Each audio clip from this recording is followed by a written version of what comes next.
Hello friend, this is Varun Singh और आप लोगों का बहुत बहुत स्वागत करता हूँ डाउट डिस्ट्रॉय क्लासेस में। तो फ्रेंड, कॉन्स्टिट्यूशन मेड इजी का हम लोग का सीरीज चल रहा है और पिछले वीडियो में हम लोगों ने जो पढ़ना स्टार्ट किया था वो पार्लियामेंट्री सिस्टम को समझना स्टार्ट किया था। और उस वीडियो में हम लोगों ने पार्लियामेंट्री सिस्टम के फीचर्स को देखा था और उसके कुछ डिमेरिट्स को देखे थे। ठीक है, तो इस वीडियो में हम लोग जो टॉपिक लेके आए हैं वो है merits of the parliamentary system, यानी पार्लियामेंट्री सिस्टम के क्या मेरिट्स हैं।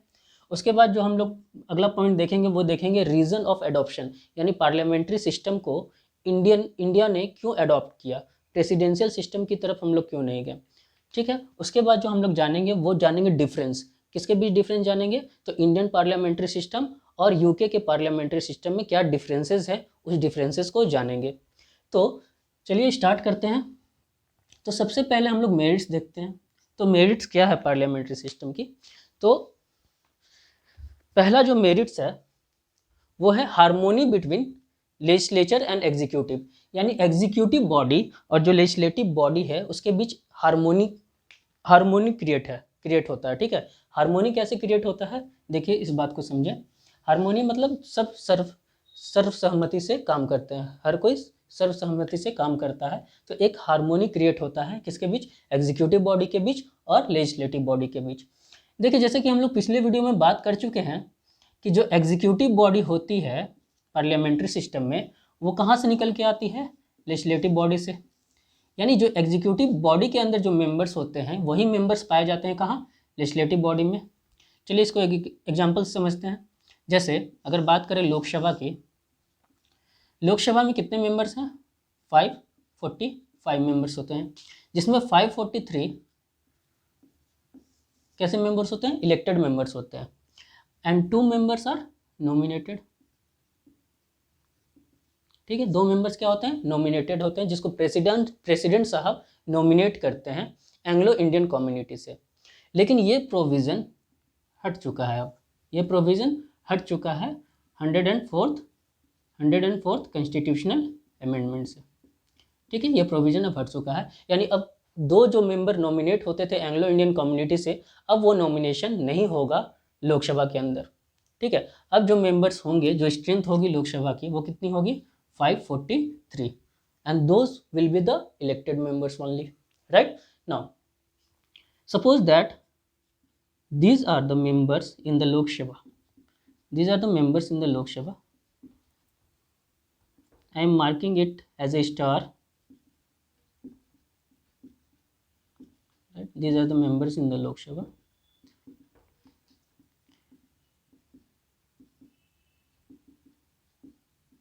And this is the legislative body.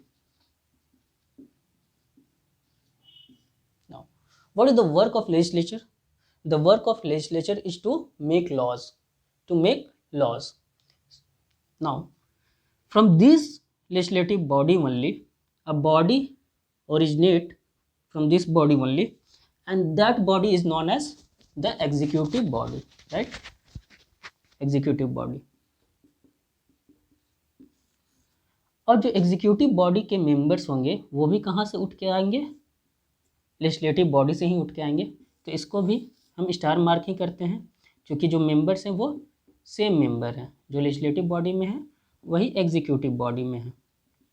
ठीक है, जो एग्जीक्यूटिव बॉडी होती है वो क्या होती है, इसको हम लोग क्या के नाम से जानते हैं, काउंसिल ऑफ मिनिस्टर्स, मंत्रिमंडल के नाम से जानते हैं। तो ये जो काउंसिल ऑफ मिनिस्टर्स होते हैं वो छोटी बॉडी होती है with comparison to the legislative body. The executive body is smaller than the legislative body. ठीक है, तो जो काउंसिल ऑफ मिनिस्टर का मैक्सिमम स्ट्रेंथ हो सकता है वो कितना हो सकता है, 50%, 15% of total membership of the house. 15% से ज़्यादा हम मंत्री नहीं क्रिएट कर सकते। ठीक है, इंडिया के पार्लियामेंट्री सिस्टम में। ठीक है, तो 15% ही हम मिनिस्टर बना सकते हैं। ठीक है, ये कैप क्यों लगाया गया, ये कैप इसलिए लगाया गया कि पहले क्या होता था कि हर कोई मिनिस्टर बनना चाहता था। ठीक है, और गवर्नमेंट उस फेयर में क्या करती थी कि बहुत सारे मिनिस्टर को क्रिएट कर देती थी। ठीक है, अब आपको पता होगा कि मिनिस्टर के अलग अलग उनको भत्ते दिए जाते हैं, रहने के लिए घर दिया जाता है। ठीक है, उनको एक स्पेशल ट्रीटमेंट मिलता है। ठीक। तो वो स्पेशल ट्रीटमेंट देने के लिए खर्चे बहुत होते हैं सरकार के, इसलिए उन्होंने एक कैप लगा दिया, ठीक है, जिसमें क्या क्या कहा गया कि 15% जो total membership of the house है, यानी टोटल मेंबर जो है पार्लियामेंट के अंदर, उसका 15% ही मिनिस्टर बन सकता है, उससे ज़्यादा मिनिस्टर आप क्रिएट नहीं कर सकते, ठीक है। तो मान लीजिए कि बीजेपी की गवर्नमेंट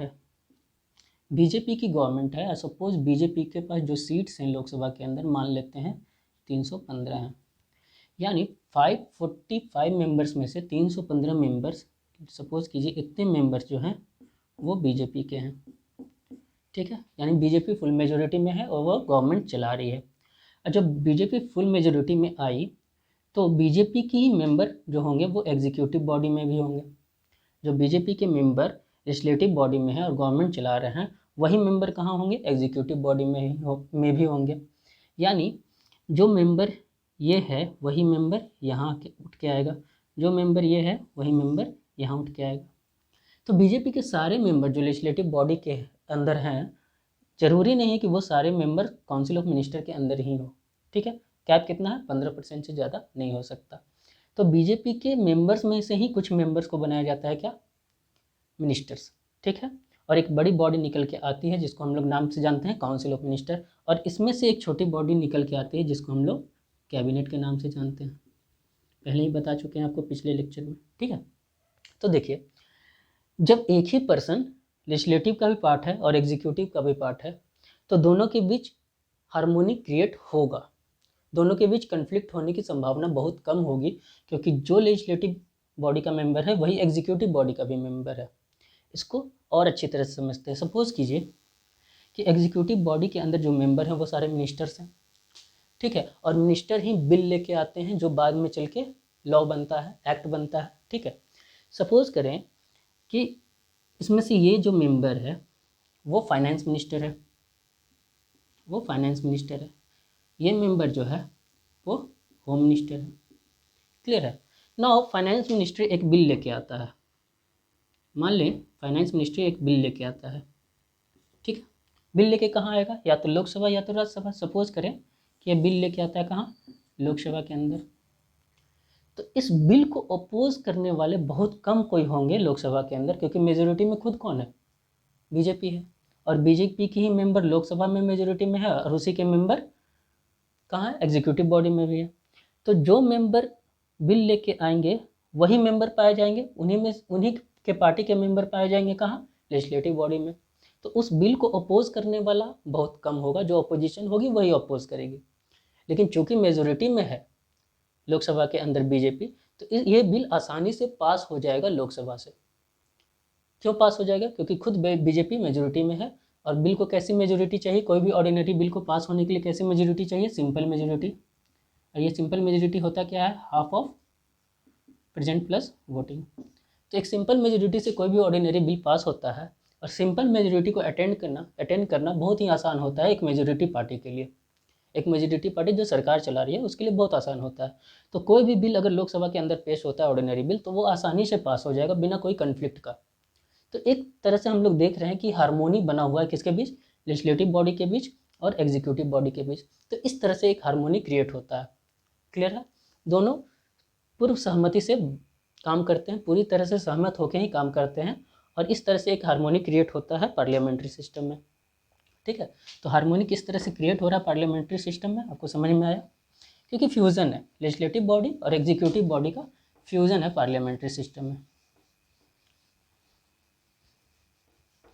लेकिन अगर बात करें यूएसए की, जो कि प्रेसिडेंशियल सिस्टम में है, देखिए डिफरेंस कैसे होता है ना। प्रेसिडेंशियल सिस्टम की अगर बात करें और यूएसए को देखें, तो वहाँ जो एग्जीक्यूटिव बॉडी है वो पूरी तरह से सेपरेट है किससे, लेजिस्लेटिव बॉडी से, ठीक है। सपोज करें एग्जीक्यूटिव बॉडी और लेजिस्लेटिव बॉडी पूरी तरह से अगर अलग है, तो लेजिस्लेचर के अंदर जो बिल आया वो बिल लेजिस्लेचर के अंदर से तो पास हो गया, लेकिन चूंकि एग्जीक्यूटिव बॉडी पूरी तरह से अलग है लेजिस्लेचर से, तो इन दोनों के बीच हार्मोनी क्रिएट होने की संभावना कम होती है, ठीक है। ज़्यादा हार्मोनी नहीं होता दोनों के बीच। क्यों नहीं होता, सपोज कीजिए एक बिल इंट्रोड्यूस हुआ वहाँ के लेजिस्लेचर के अंदर, ठीक है। वहाँ के लेजिस्लेचर में भी 2 सदनें हैं, जिसको हम हाउस ऑफ रिप्रेजेंटेटिव और सीनेट के नाम से जानते हैं। ठीक है, मान लीजिए यहाँ बिल इंट्रोड्यूस हुआ, कोई ऐसा बिल इंट्रोड्यूस हुआ और इंट्रोड्यूस होने के बाद दोनों सदनों से पास हो गया, उसके बाद एसेंट के लिए गया किसका, प्रेसिडेंट का। और प्रेसिडेंट किसका पार्ट है, एग्जीक्यूटिव का पार्ट है। लेकिन प्रेसिडेंट साहब को ये बिल पसंद नहीं आया और वो वापस भेज दिए रिकन्सिडरेशन के लिए। तो हो सकता है कि लेजिस्लेचर का हर बिल एग्जीक्यूटिव को पसंद नहीं आए और लेजिस्लेचर जो बिल पास करे वो एग्जीक्यूटिव एग्जीक्यूट करना ना चाहे, क्योंकि दोनों जगह मेंबर्स अलग है, दोनों का फ्यूज़न नहीं है। तो इस तरह से कन्फ्लिक्ट क्रिएट होता है किसमें, प्रेसिडेंशियल सिस्टम में। जो एग्जीक्यूटिव बोल रहा है शायद वो लेजिस्लेचर ना माने, और जो लेजिस्लेचर बोल रहा है वो एग्जीक्यूटिव ना माने, चूँकि मेंबर्स अलग हैं। ठीक है, तो इस तरह से डिफरेंस है प्रेसिडेंशियल सिस्टम और पार्लियामेंट्री सिस्टम के बीच हार्मोनिक को लेके। क्लियर है। दूसरा पॉइंट देखें, अगर दूसरा पॉइंट क्या बोलता है, रिस्पॉन्सिबल गवर्नमेंट। अगर बात करें पार्लियामेंट्री सिस्टम की, और हमने पिछले लेक्चर में बात किया था, ठीक है, पिछले लेक्चर में बात किया था कलेक्टिव रिस्पॉन्सिबिलिटी की,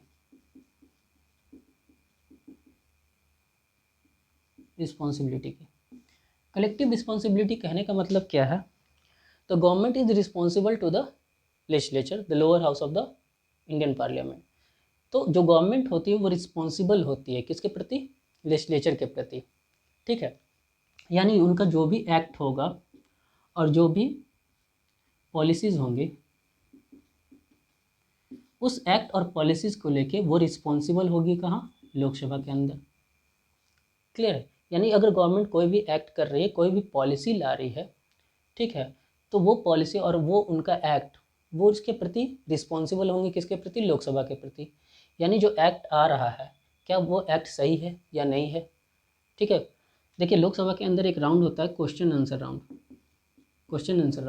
जिसमें जो ओपोजिशन है वो सरकार से सवाल पूछता है और सरकार को जवाब देना पड़ता है। सपोज कोई पॉलिसी आ रही है, ऑपोजिशन को उस पॉलिसी में कुछ कमियां नज़र आ रही हैं, तो उस कमियां को उजागर करते हुए जो ऑपोजिशन है वो सरकार से सवाल पूछेगी और सरकार खुद को डिफेंड करते हुए उसका जवाब देगी। तो इस तरह से क्या देखा जा रहा है, जो सरकार है, जो गवर्नमेंट है, वो रिस्पॉन्सिबल है किसके प्रति, लोकसभा के प्रति। क्लियर है।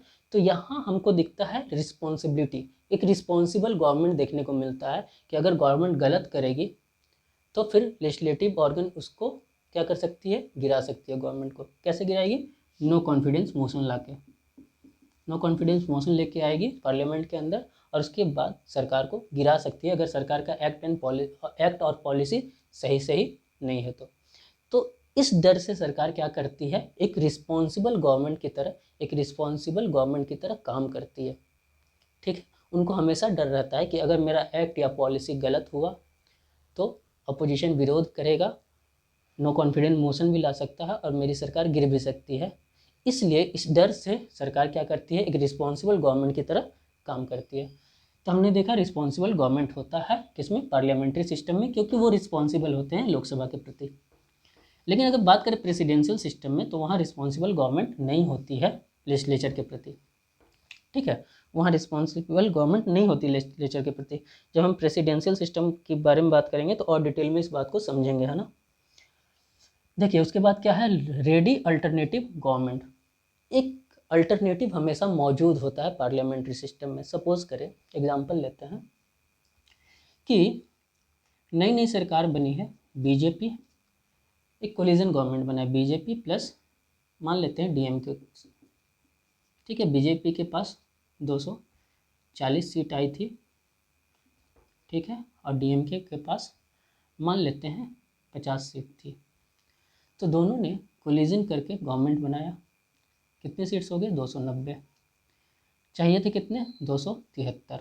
273 सीट चाहिए अगर इंडिया में आपको सरकार बनाना है तो 273 सीट चाहिए और दोनों मिला के कितने हो गए, 290। यानी सरकार अब बन सकती है, लेकिन सरकार कैसी बनेगी, कोलिजन गवर्नमेंट होगी, गठबंधित सरकार होगी। ठीक है, मान लेते हैं कि डीएमके बाद में अपना समर्थन खींच लेता है, क्योंकि बीजेपी की आइडियोलॉजी हो सकती है अलग है, डीएमके की आइडियोलॉजी अलग है, लेकिन दोनों साथ में मिलकर काम नहीं कर पा रहे हैं और हो सकता है डीएमके फ्यूचर में अपना समर्थन खींच ले। तो जैसे ही समर्थन खींचेगा डीएमके, हो जाएगा क्या, बीजेपी अब आ जाएगी माइनॉरिटी में, यानी फुल मेजोरिटी में बीजेपी नहीं रह पाएगी, यानी जो 273 सीट चाहिए अब बीजेपी के पास 240 सीट ही रह गए। तो सरकार उस केस में क्या होगी, गिर जाएगी। सरकार जैसे ही गिरेगी, प्रेसिडेंट साहब ओपोजिशन पार्टी को कॉल करेंगे कि आप आइए और सरकार बनाइए। अगर ओपोजिशन पार्टी आती है और सरकार बनाती है तो फिर प्रेसिडेंट साहब उनको कुछ टाइम पीरियड देंगे। उस टाइम पीरियड के अंदर उनको अपना मेजोरिटी सिद्ध करना पड़ेगा, कहाँ, लोकसभा के अंदर। अगर मेजोरिटी सिद्ध कर देते हैं, प्रूफ कर देते हैं मेजोरिटी, लेटर ऑफ कॉन्फिडेंस लेके आ जाते हैं, तो क्या होगा, फिर उनकी सरकार चलेगी। तो देखिए इस तरह से हमको क्या देखने को मिल रहा है कि एक अल्टरनेटिव गवर्नमेंट है मेरे पास। अगर सरकार गिर भी जाती है तो ओपोजिशन में एक अल्टरनेटिव गवर्नमेंट मेरे पास है। लेकिन कंडीशन क्या है कि उस अल्टरनेटिव गवर्नमेंट को कुछ दिनों के अंदर, जो टाइम पीरियड प्रेसिडेंट साहब दे रहे हैं उस पीरियड के अंदर अपनी मेजोरिटी को साबित करना भी पड़ेगा, कहाँ, लोकसभा के अंदर। अगर साबित कर देती है तो वो गवर्नमेंट फर्दर चलेगी, अगर साबित नहीं कर पाती है तो फिर गवर्नमेंट नहीं चलेगी। और उस समय प्रेसिडेंट साहब के पास एक ही ऑप्शन बचेगा जिसको हम लोग बोलते हैं री इलेक्शन, फिर से इलेक्शन करवाना पड़ेगा। तो इस तरह से हम लोगों ने देखा कि हमेशा हमारे पास एक अल्टरनेटिव गवर्नमेंट होती है पार्लियामेंट्री सिस्टम के अंदर। ठीक है, जो नेक्स्ट पॉइंट है वो बोलता है वाइड रिप्रेजेंटेशन। ठीक है, वाइड रिप्रेजेंटेशन के बारे में बात करता है नेक्स्ट पॉइंट। अब वाइड रिप्रेजेंटेशन क्यों है इंडिया में, क्योंकि इंडिया में जो डाइवर्सिटी है ना वो बहुत ज़्यादा है, बहुत कॉम्प्लेक्स डाइवर्सिटी है। हिंदू, मुस्लिम, सिख, ईसाई, ST SC OBC, जनरल, ठीक है, कोई अलग भाषा बोल रहे हैं तो कुछ लोग अलग भाषा बोल रहे हैं। ठीक है, तो एक डाइवर्सिटी है इंडिया के अंदर। ठीक है, तो उस डाइवर्सिटी के कारण रिप्रेजेंटेशन भी क्या हो जाता है, डाइवर्स हो जाता है। हर सेक्शन से कुछ कुछ लोग चुन के आते हैं, कहाँ, लोकसभा के अंदर। जैसे रिजर्वेशन ऑफ सीट्स भी है, सीट्स को भी रिजर्व किया गया, वोमेन के लिए भी रिजर्व किया गया है। क्लियर है।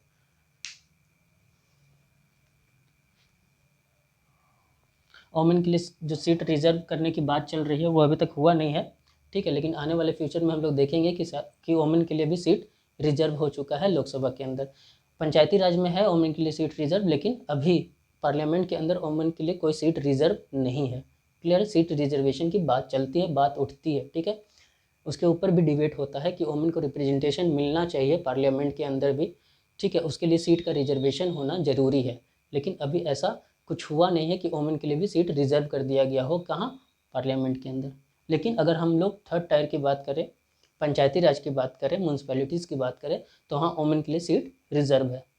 क्लियर है, तो एक वाइड रिप्रेजेंटेशन मिलता है पार्लियामेंट्री सिस्टम में, जिसमें अलग अलग सेक्शन से, अलग अलग सेक्शन ऑफ द सोसाइटी से लोग उठ के आते हैं और MP के पद पे रहते हैं, कहाँ, लोकसभा या राज्यसभा के अंदर। और वही MP बाद में चल के काउंसिल ऑफ मिनिस्टर के अंदर भी जाते हैं। ठीक है, तो काउंसिल ऑफ मिनिस्टर को भी अगर आप लोग ध्यान से देखिएगा तो उसमें वाइड रिप्रेजेंटेशन होता है। ठीक है, उसमें आपको हिंदू भी देखने को मिलेगा, हिंदू मिनिस्टर भी देखने को मिलेगा, मुस्लिम मिनिस्टर भी देखने को मिलेगा, सिख भी मिलेगा। ठीक है, ईसाई भी मिलेगा, ST ग्रुप से भी कुछ एक ST ग्रुप से भी मिनिस्टर आपको देखने को मिलेंगे, जो ST हो, SC हो। ठीक है, OBC के अंदर भी आपको मिनिस्टर देखने को मिलेंगे, जनरल के अंदर भी मिनिस्टर देखने को मिलेंगे। यानी हर सेक्शन को रिप्रेजेंटेशन मिलता है, हर सेक्शन से उठा के एक मिनिस्टर को भी बनाया जाता है इंडियन पार्लियामेंट्री सिस्टम में। ठीक है, तो इस तरह से हमको एक वाइड रिप्रेजेंटेशन देखने को मिलता है, कहाँ, इंडियन पार्लियामेंट्री सिस्टम में। क्लियर है। नेक्स्ट पॉइंट बोलता है प्रिवेंट डेस्पोटिज्म। ठीक है, नाउ एक तानाशाह बनने से रोकता है पार्लियामेंट्री सिस्टम, गवर्नमेंट तानाशाह ना बन जाए, इस चीज़ से रोकता है क्या, पार्लियामेंट्री सिस्टम। ठीक है, देखिए जैसे हम लोग बात करें अगर प्रेसिडेंशियल सिस्टम की, तो सारा पावर किसके हैंड में है, प्रेसिडेंट। सारा पावर किसके हैंड में लाई करता है, प्रेसिडेंट के हाथ में लाई करता है। यानी पूरी तरह से जो एग्जीक्यूटिव पावर है वो किसके हाथ में है, प्रेसिडेंट के हाथ में। क्योंकि ये जो अपने अंदर मिनिस्टर्स रखते हैं वो किसके प्लेजर पे काम करते हैं, प्रेसिडेंट के प्लेजर पर काम करते हैं। जैसे USA की अगर बात करें, ठीक है, तो USA में जो प्रेसिडेंट अपॉइंट होते हैं, जो प्रेसिडेंट चुन के आते हैं लोगों के द्वारा, वो फिर अपना एक मंत्रिमंडल चुनते हैं। ठीक है, मान लीजिए A B C D E ऐसे करके बहुत सारे मिनिस्टर को उन्होंने चुन लिया। लेकिन ये जो मिनिस्टर हैं वो किसके प्लेजर पे काम कर रहे हैं? प्रेसिडेंट के प्लेजर पे। यानी प्रेसिडेंट जब चाहे उस मिनिस्टर को उठा के बाहर फेंक सकते हैं मिनिस्ट्री से। तो इससे हम लोग को क्या देखने को मिल रहा है कि सारा पावर एक ही हैंड में लाई कर रहा है, दैट इज प्रेसिडेंट। ठीक है, तो इस तरह से क्या होगा, प्रेसिडेंट हो सकता है एक तानाशाह की तरह काम करने लगे, एक डिक्टेटर की तरह काम करने लगे। लेकिन अगर पार्लियामेंट्री सिस्टम की बात करें तो पार्लियामेंट्री सिस्टम में क्या होता है कि जो एग्जीक्यूटिव पावर है ना वो डिवाइड हो जाता है किसके बीच? काउंसिल ऑफ मिनिस्टर के बीच। जो एग्जीक्यूटिव पावर है वो पूरी तरह से डिवाइड हो जाता है किसके बीच? काउंसिल ऑफ मिनिस्टर के बीच, अलग अलग मिनिस्ट्री के थ्रू। ठीक है, फाइनेंस मिनिस्ट्री के पास अपना पावर है, होम मिनिस्ट्री के पास अपना पावर है, ठीक है, डिफेंस मिनिस्ट्री के पास अपना पावर है। तो पावर का जो कंसंट्रेशन है ना वो सिंगल हैंड में नहीं होता। जब पावर का कंसंट्रेशन सिंगल हैंड में नहीं होगा तो वहाँ डिक्टेटरशिप का आने के चांसेस बहुत कम है। इसलिए पार्लियामेंट्री सिस्टम में हमको डेपोटिज्म देखने को नहीं मिलता, वही प्रेसिडेंशियल सिस्टम में हमको ऐसा देखने को मिल सकता है। क्लियर है? क्योंकि ये जो काउंसिल ऑफ मिनिस्टर्स हैं, यहाँ जो मिनिस्टर हैं वो किसके प्रति रिस्पॉन्सिबल है? इंडिविजुअली किसके प्रति रिस्पॉन्सिबल है? It is the president. ठीक है, प्रेसिडेंट के प्रति रिस्पॉन्सिबल है। तो यहाँ जो पावर है वो बट जाता है, लेकिन प्रेसिडेंशियल सिस्टम में सारा एग्जीक्यूटिव पावर किसके हैंड में लाई करता है? लास्टली प्रेसिडेंट के हैंड में। ठीक है, तो हम लोगों ने फ्रेंड्स मेरिट्स को समझ लिया है। अब रीज़न समझेंगे कि हम लोगों ने पार्लियामेंट्री सिस्टम को क्यों अडॉप्ट किया है। सबसे पहला रीज़न जो है कि हम लोग पार्लियामेंट्री सिस्टम से फेमिलियर थे। अब कैसे फेमिलियर थे? जब ब्रिटिश हमारे कंट्री पे रूल कर रहे थे तो ब्रिटिश उस समय अपने कंट्री में कैसा सिस्टम फॉलो करते थे? पार्लियामेंट्री सिस्टम फॉलो करते थे, और उसी पार्लियामेंट्री सिस्टम को लेकर के आए थे इंडिया में। तो इंडिया के जो फ्रीडम फाइटर थे, जो लोग थे, वो पार्लियामेंट्री सिस्टम को बहुत ही अच्छी तरह से समझ चुके थे, उसके आदी हो चुके थे। और इसी के कारण जब हमारा देश आज़ाद हुआ और कॉन्स्टिट्यूशन बन रहा था तो कॉन्स्टिट्यूएंट असेंबली ने प्रेसिडेंशियल सिस्टम को ना प्रेफर करते हुए पार्लियामेंट्री सिस्टम को प्रेफर किया, क्योंकि हम लोग उस सिस्टम से क्या थे? अवेयर थे, पार्लियामेंट्री सिस्टम से अवेयर थे। इसलिए कॉन्स्टिट्यूएंट असेंबली में बोला गया कि हम क्यों ना पार्लियामेंट्री सिस्टम को ही चुनें, क्योंकि हम इस सिस्टम से अवेयर हैं, बजाय इसके कि हम प्रेसिडेंशियल सिस्टम की तरफ जाएं और एक नया सिस्टम को अडॉप्ट करें। उसमें मुश्किलें आएंगी, लेकिन चूंकि हम लोग इस सिस्टम से फेमिलियर हैं इसलिए इसमें मुश्किलें नहीं आएंगी और हम लोग आसानी से इसको अडॉप्ट करके कंट्री को चला सकते हैं, रन कर सकते हैं। पहला रीजन ये था। उसके बाद जो कॉन्स्टिट्यूएंट असेंबली थी उसमें BR अम्बेडकर ने बोला था कि हम लोग स्टेबिलिटी से ज़्यादा, ठीक है, रिस्पॉन्सिबिलिटी को प्रीफर करें। ठीक है, चूँकि पार्लियामेंट्री सिस्टम ज़्यादा स्टेबल नहीं है, ठीक है, लेकिन चूँकि हमको स्टेबिलिटी से ज़्यादा क्या चीज़ के ऊपर जाना चाहिए? रिस्पॉन्सिबिलिटी के ऊपर। एक स्टेबल गवर्नमेंट से ज़्यादा अच्छा गवर्नमेंट एक रिस्पॉन्सिबल गवर्नमेंट होता है। किसका कहना था? डॉक्टर BR अम्बेडकर का। ठीक है, तो उन्होंने प्रीफर किया किसको? स्टेबिलिटी को प्रीफर नहीं किया, प्रीफर किया किसको? रिस्पॉन्सिबिलिटी को। इसलिए वो एक रिस्पॉन्सिबल गवर्नमेंट चाहते थे, क्यों? जो कि रिस्पॉन्सिबल हो किसके प्रति? लोगों के प्रति। और लोगों के प्रति रिस्पॉन्सिबल कहाँ होगा? लोकसभा में, क्योंकि लोकसभा के जितने मेंबर हैं उसको डायरेक्टली इलेक्ट करके कौन भेजता है? लोग भेजते हैं, वो लोगों के रिप्रेजेंटेटिव होते हैं। The MPs are representative of the people. ठीक है, इसलिए वो लोकसभा के प्रति रिस्पॉन्सिबल हो गवर्नमेंट, इस चीज़ को प्रीफर किया गया बजाय इसके कि गवर्नमेंट स्टेबल हो। और अनस्टेबिलिटी पार्लियामेंट्री सिस्टम में सबसे बड़ा डिमेरिट माना जाता है। लेकिन डॉक्टर अम्बेडकर ने कहा कि नहीं, हमको स्टेबिलिटी थोड़ी कम रहे कोई दिक्कत नहीं है, लेकिन गवर्नमेंट रिस्पॉन्सिबल होनी चाहिए। ठीक है, इसलिए हम लोगों ने प्रीफर किया किसको? रिस्पॉन्सिबिलिटी को। नेक्स्ट पॉइंट है to avoid legislative and executive conflict. अब कॉन्स्टिट्यूएंट असेंबली नहीं चाहती थी कि लेजिस्लेचर और एग्जीक्यूटिव के बीच कन्फ्लिक्ट होता रहे हमेशा, जैसे कि प्रेसिडेंशियल सिस्टम में हमको देखने को मिलता है, हमेशा कन्फ्लिक्ट कुछ ना कुछ होते रहते हैं। इसलिए उन्होंने पार्लियामेंट्री सिस्टम को क्या किया? प्रीफर किया, क्योंकि पार्लियामेंट्री सिस्टम में जो कॉन्फ्लिक्ट है वो बहुत कम देखने को मिलता है, ना के बराबर देखने को मिलता है, क्योंकि लेजिस्लेचर के अंदर जो लोग होते हैं वही उठ के आते हैं कहाँ? एग्जीक्यूटिव बॉडी में। समझा चुके हैं। Next point, nature of Indian society. Indian society का नेचर क्या है? इंडिया बहुत डाइवर्स कंट्री है, अभी हम लोगों ने देखा। एक डाइवर्स कंट्री में बहुत सारे सेक्शन हैं जो अलग अलग हैं, धर्म के नाम पे, बोली के नाम पे, ठीक है। तो अलग अलग सेक्शन है जाति के नाम पे, तो बहुत सारे ऐसे सेक्शन है। एक डाइवर्स कंट्री है इंडिया, चूँकि एक डाइवर्स कंट्री है तो हर सेक्शन को रिप्रेजेंटेशन मिलना चाहिए पार्लियामेंट के अंदर, इसलिए हम लोगों ने पार्लियामेंट्री सिस्टम को अडॉप्ट किया है। नाउ जो हम लोग का लास्ट पॉइंट है डिस्कस करने का, वो डिस्कस करना है हम लोग को difference between Indian parliamentary system और यूके पार्लियामेंट्री सिस्टम।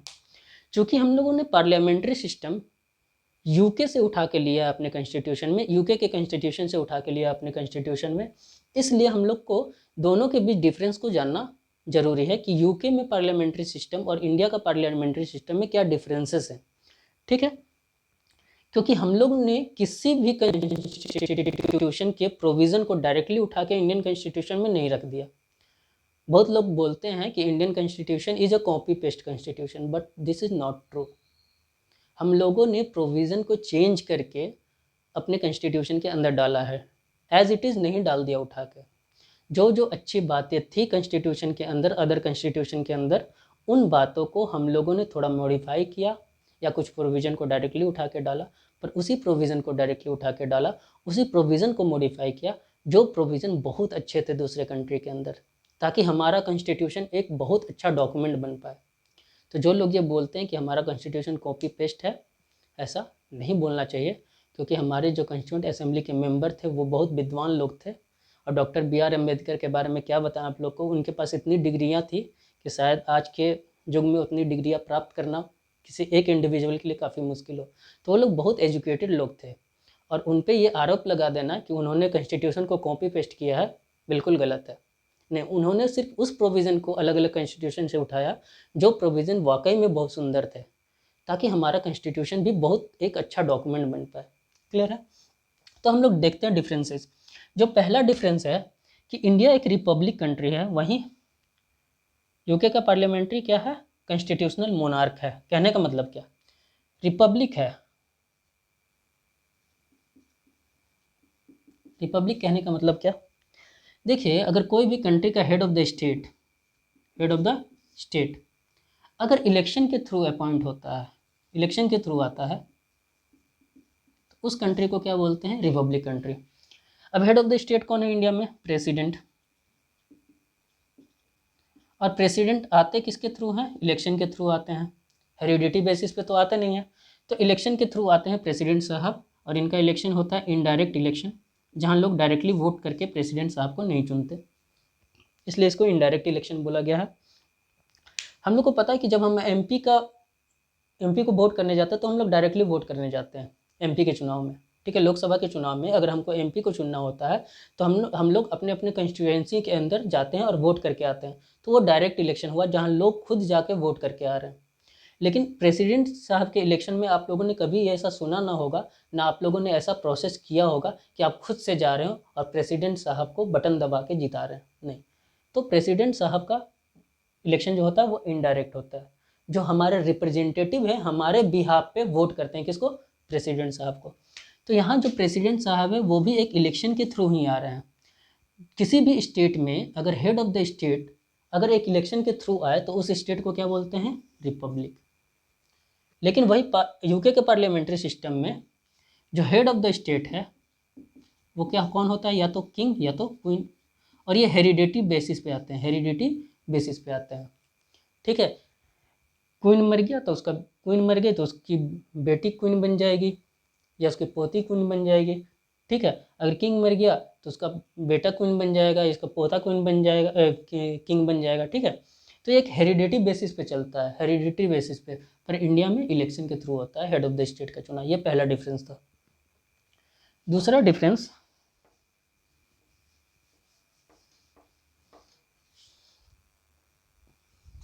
जो दूसरा डिफरेंस है वो है रिटेन कॉन्स्टिट्यूशन और अनरिटेन कॉन्स्टिट्यूशन। अब इंडिया का कॉन्स्टिट्यूशन कैसा है, रिटेन कॉन्स्टिट्यूशन, और जो यूके का कॉन्स्टिट्यूशन है वो क्या है, अनरिटेन कॉन्स्टिट्यूशन। यानी इंडिया का कॉन्स्टिट्यूशन कैसा है, संविधान है लिखित, और यूके का संविधान कैसा है, अलिखित, ठीक है।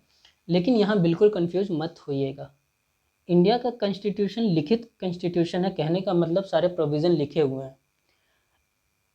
यूके का कॉन्स्टिट्यूशन अनरिटन है, इसका मतलब ये नहीं है कि वहाँ प्रोविज़न लिखे हुए नहीं होंगे, वहाँ भी सारे प्रोविज़न लिखे ही हुए हैं, और इंडिया के कॉन्स्टिट्यूशन के अंदर भी सारे प्रोविज़न लिखे हुए हैं। अंतर क्या है, यूके का जो कॉन्स्टिट्यूशन है वो है इवॉल्व कॉन्स्टिट्यूशन,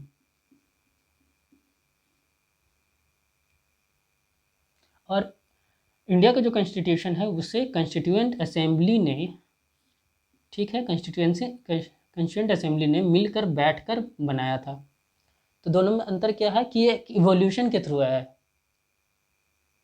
एक इवोल्यूशन के थ्रू आया है, ठीक है, इसलिए इसको बोलते हैं इवॉल्व कॉन्स्टिट्यूशन, यानी जो जो प्रोविज़न आते गए वो कॉन्स्टिट्यूशन का हिस्सा बनते गया, उसको कोई कॉन्स्टिट्यूएंट असेंबली बैठ के तय नहीं की थी कि ये हमारा कॉन्स्टिट्यूशन होगा, नहीं, वहाँ जैसे जैसे लॉ आते जाते हैं, जैसे जैसे नए एक्ट बनते जाते हैं, वो सारे कॉन्स्टिट्यूशन का पार्ट बनते चले जाते हैं। तो एक फिक्स डॉक्यूमेंट नहीं है। जैसे एग्जांपल अगर हम बात करें कि इंडिया का कॉन्स्टिट्यूशन कैसा है, एक बाइंडिंग डॉक्यूमेंट है, इस तरह से बाइंड किया हुआ है, ठीक है, इस तरह से बाइंड किया हुआ है, सारे प्रोविज़न इसी के अंदर लिखे हुए हैं। पर जो ब्रिटेन का कॉन्स्टिट्यूशन है ना, यूके का कॉन्स्टिट्यूशन, वो इस तरह का है, जैसे इतना पेपर हो गया, इसको उठा के, एक एक्ट है ये, ठीक है, इसको उठा के एक जगह पे रख दिए, फिर एक एक्ट बनाए, फिर उसको उठा के एक जगह पे रख दिए, फिर एक्ट बनाए, फिर उसको उठा के एक जगह पे रख दिए, फिर कोई एक नया एक्ट या लॉ आया, फिर उसको उठा के उसी जगह पे रख दिए, यानी वो इस तरह से बाइंडिंग फॉर्म में नहीं है, ठीक है। जो भी वहाँ एक्ट बनते हैं वो कॉन्स्टिट्यूशन का हिस्सा बनते चले जाते हैं। तो वहाँ भी सारे कॉन्स्टिट्यूशन क्या है, पूरी तरह से लिखित ही है। उसको अलिखित इसलिए बोला जाता है और अनरिटन इसलिए बोला जाता है क्योंकि वो एक बाइंडिंग फॉर्म में नहीं है, एक बुक की तरह नहीं, एक किताब की तरह नहीं है। लेकिन इंडिया में एक किताब की तरह एक बाइंडिंग फॉर्म में कॉन्स्टिट्यूशन है हमारा, क्लियर है। यहाँ जो ऑर्डिनरी लॉ बनता है वो कॉन्स्टिट्यूशन का हिस्सा नहीं बनता, लेकिन वहाँ कोई भी एक्ट बनता है that become the part of the constitution, ठीक है। The difference lies here, clear. जहाँ यहाँ इनको कॉन्स्टिट्यूएंट असेंबली ने मिलकर बनाया इंडिया के कॉन्स्टिट्यूशन से, वहाँ का कॉन्स्टिट्यूशन क्या है, इवोल्यूशन के थ्रू आया।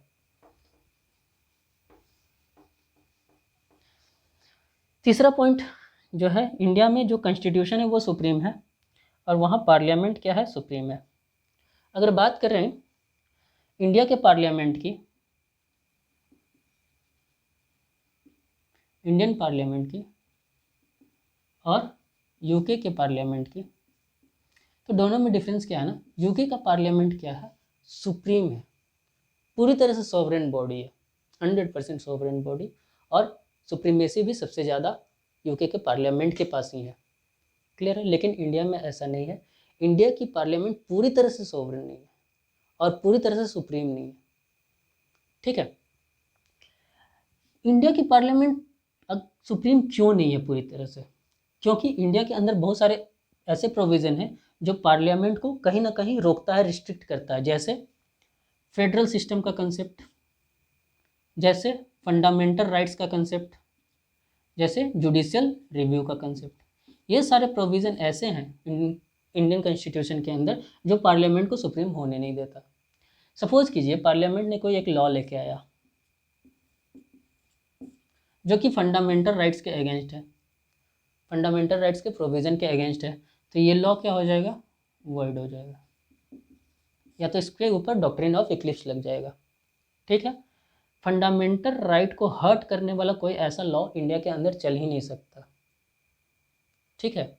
लेकिन उसके अंदर भी कंडीशन है, अगर आर्टिकल 39B और 39C जो DPSP के दो आर्टिकल हैं, इसको इम्प्लीमेंट करने के लिए अगर कोई लॉ बना है, अगर वो लॉ फंडामेंटल राइट के अगेंस्ट भी है तो वो लॉ चलेगा इंडिया के अंदर।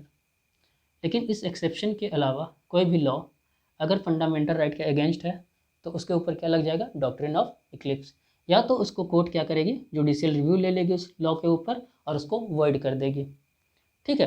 तो ये सारे जो सिस्टम है वो इंडियन पार्लियामेंट को क्या बनाता है, थोड़ा सा कमज़ोर बनाता है, पूरी तरह से सुप्रीम होने नहीं देता, थोड़ा सा रिस्ट्रिक्ट करता है, क्लियर है। लेकिन यूके के पार्लियामेंट्री सिस्टम में क्या है कि अगर वहाँ कोई भी लॉ बन गया तो उसको आपको मानना ही है, उसको आप चैलेंज नहीं कर सकते, जो पार्लियामेंट ने लॉ बना दिया सो बना दिया, that will be the final and you have to accept it. तो यूके का पार्लियामेंट इस तरह से पूरी तरह से सोवरेन है और सुप्रीम है, क्लियर है। ना जो तीसरा पॉइंट है, डिफरेंस है, वो है the upper house is a representative of the state, upper house is not the representative of the state. India में जो अपर हाउस है दैट इज राज्यसभा, ठीक है। और ब्रिटेन में, जो यूके में जो अपर हाउस है उसको क्या बोलते हैं,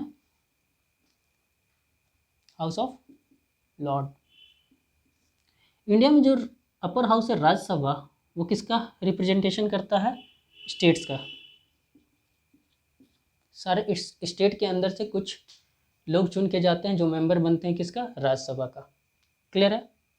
लेकिन यहाँ का जो हाउस ऑफ लॉर्ड्स है वहाँ स्टेट्स का रिप्रेजेंटेशन नहीं है, क्योंकि वो एक यूनिटरी सिस्टम है जहाँ स्टेट के एग्जिस्टेंस ही नहीं है, तो रिप्रेजेंटेशन कहाँ से होगा, ठीक है।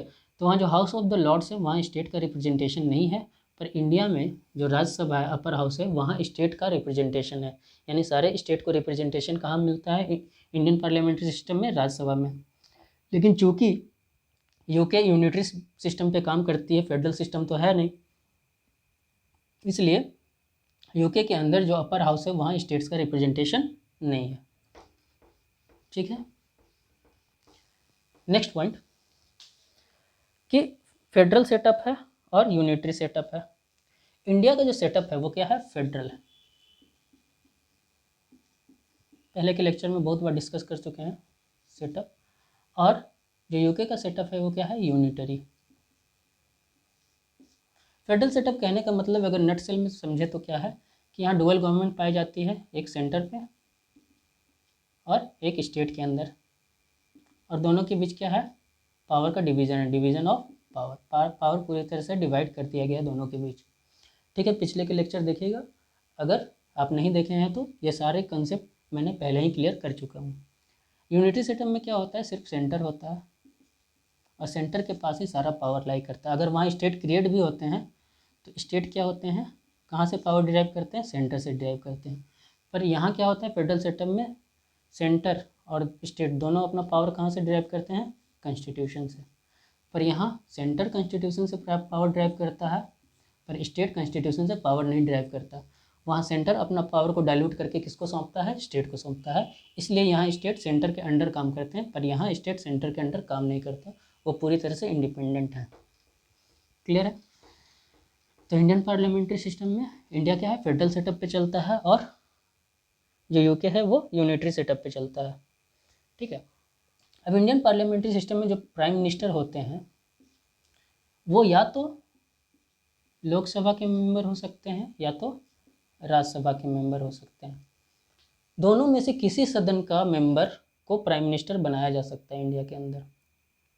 क्लियर है। लेकिन अगर बात करें यूके की, तो वहाँ के जो प्राइम मिनिस्टर बनेंगे वो हमेशा कहाँ से बनेंगे, लोअर हाउस से। कहाँ से बनेंगे, लोअर हाउस से, जिसको बोलते हैं हाउस ऑफ कॉमन्स। यूके के अंदर जो लोअर हाउस है उसका नाम क्या है, हाउस ऑफ कॉमन्स। और हाउस ऑफ कॉमन के ही मेंबर प्राइम मिनिस्टर बन सकते हैं यूके के अंदर। वहाँ हाउस ऑफ लॉर्ड्स के मेंबर नहीं बन सकते प्राइम मिनिस्टर। पर इंडिया में ऐसा कंडीशन नहीं है, यहाँ लोकसभा के मेंबर भी बन सकते हैं और राज्यसभा के मेंबर भी बन सकते हैं, अगर वो एलिजिबिलिटी क्राइटेरिया को पूरा करते हैं तो। यूके के अंदर और क्या एक डिफरेंस है कि यहाँ जो मिनिस्टर्स बनेंगे उसको लेजिस्लेचर का पार्ट होना कंपलसरी है। इंडिया में जो मिनिस्टर बनेंगे उनको भी लेजिस्लेचर का पार्ट होना कंपलसरी है।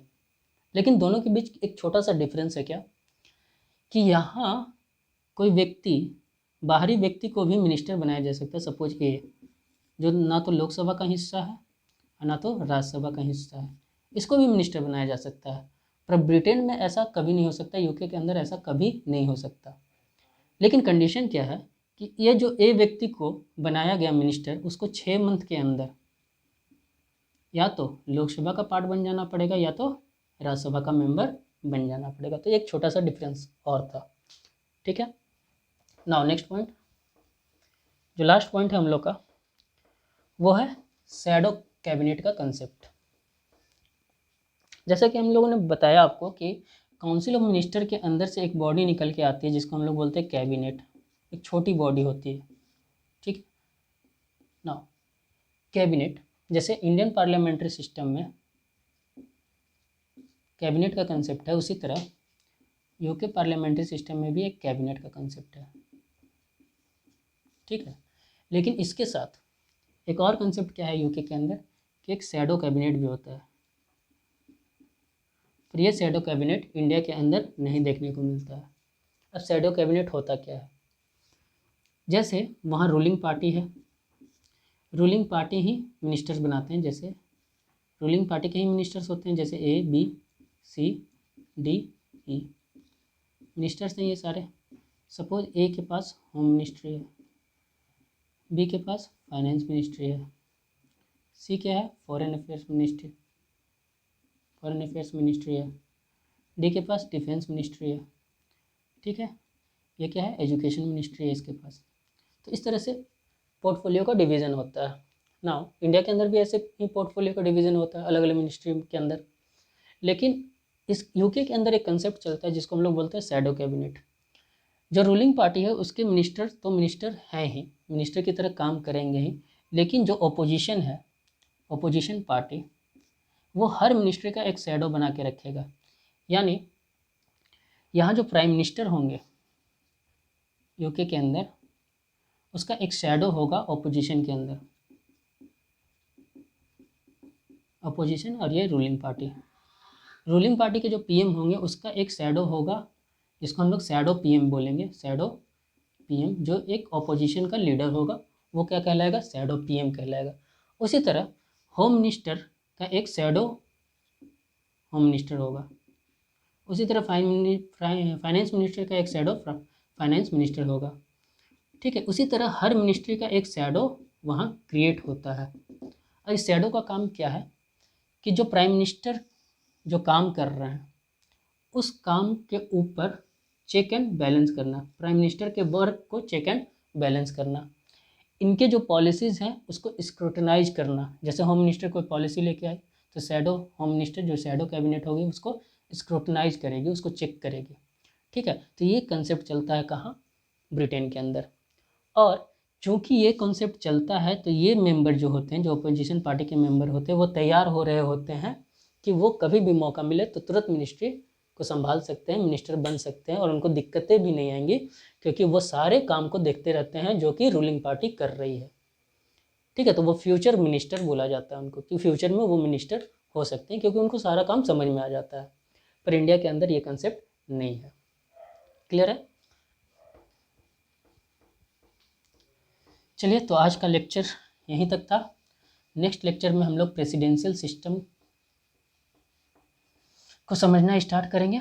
प्रेसिडेंशियल सिस्टम के मेरिट्स, फीचर्स, डिमेरिट्स क्या हैं, ठीक है, उन सारी चीज़ों को समझेंगे। उसके बाद उन लोग पार्लियामेंट्री सिस्टम और प्रेसिडेंशियल सिस्टम में डिफरेंसेस को देख लेंगे। क्लियर है? तो अगर आपको लोगों को लेक्चर पसंद आ रहा है तो प्लीज़ चैनल को सब्सक्राइब कीजिए।